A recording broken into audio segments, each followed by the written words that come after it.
Our team coverage continues now in Montgomery County. A warning for those living in and around Clarksville. Conditions there are getting worse by the hour.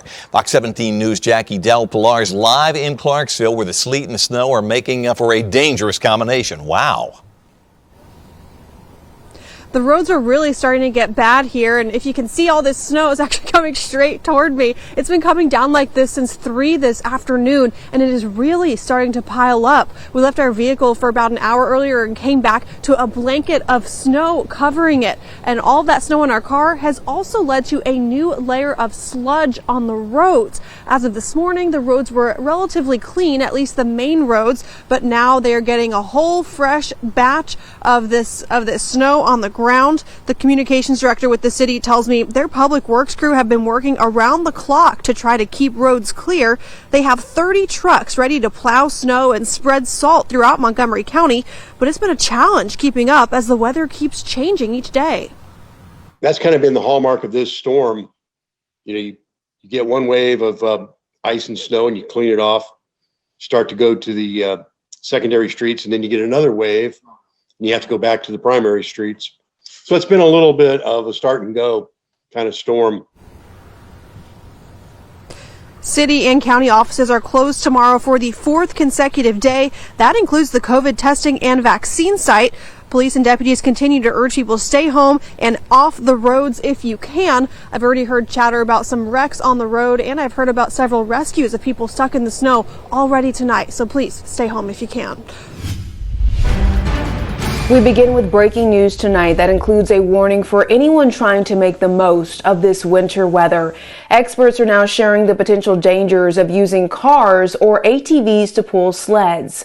All of this coming after a tragic accident over in Williamson County. Really is heartbreaking. A 9-year-old boy died there following a sledding accident yesterday in Brentwood.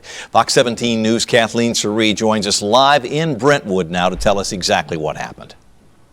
Well, right now we are seeing freezing rain and sleet here on Seward Lane in Brentwood. This is the type of weather we don't get all that often in Middle Tennessee, so it makes sense that families are wanting to get out and enjoy it while it lasts. Unfortunately, that fun turned deadly for a 9-year-old on this very street yesterday afternoon. Now, Brentwood police say it happened around 2:45 yesterday afternoon. A father was driving an ATV that was pulling a tube, and his 9-year-old boy and some other children were riding on it. They were going down Seward Road here when the tube collided with a mailbox. The 9-year-old son of that driver had serious injuries from the crash and died at Vanderbilt Hospital. The other children on the tube were not hurt. Vanderbilt Children's Hospital in Nashville houses the Regional Pediatric Trauma Center for this area, so they see all of these very serious accidents come into their doors. Dr. Harold Lovern is the trauma director there, and he's asking families to be extra careful while sledding in these conditions. And please just be very mindful that these kids are participating in fun activities for sure, but let's keep it fun so they have next year to participate in again and enjoy the snow in a thoughtful way.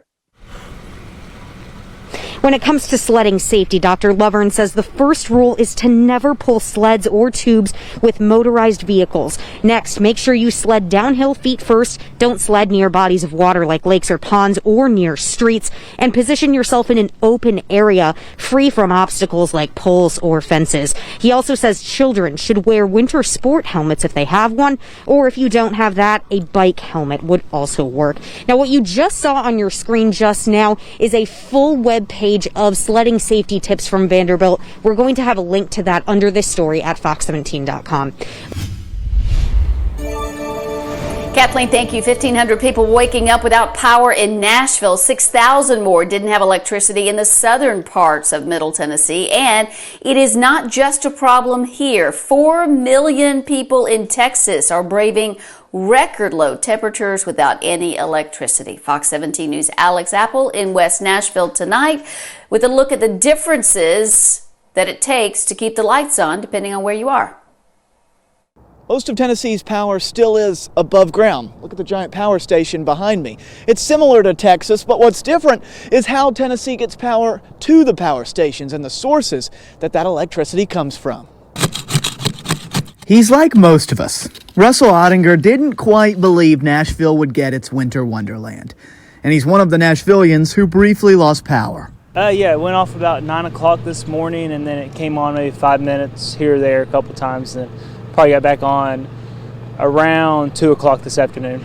Patrick Weaver lives 2 miles away, but his power has remained on, and he was prepared. I'm thankful that we're not to that point now.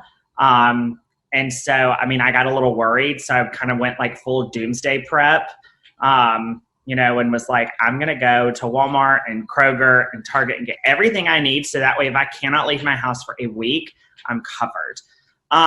So you're like the stereotypical Nashvillian that goes and gets the milk and the bread and all of that. Well, I go and I get the bread and the red wine and the champagne. Jokes aside, he's concerned for his friends in Texas, where the power grid has failed. And even if you have power, officials are asking you to ration it. I know you are frustrated. I know you're miserable. I know you're uncomfortable.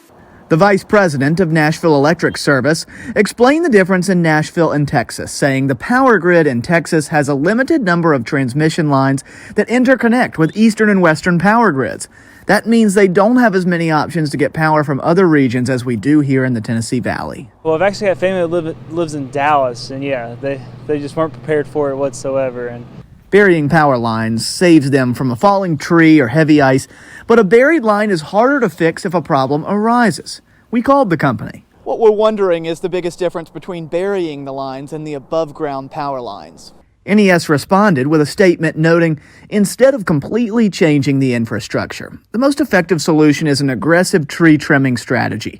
In addition, the transition to underground lines would be a significant cost to NES to rebuild the infrastructure and to customers. The biggest hurdles to burying more power lines is time and money, just like it is in every city. But Tennessee's power lines are more resilient as it gets a better mix of above and below ground.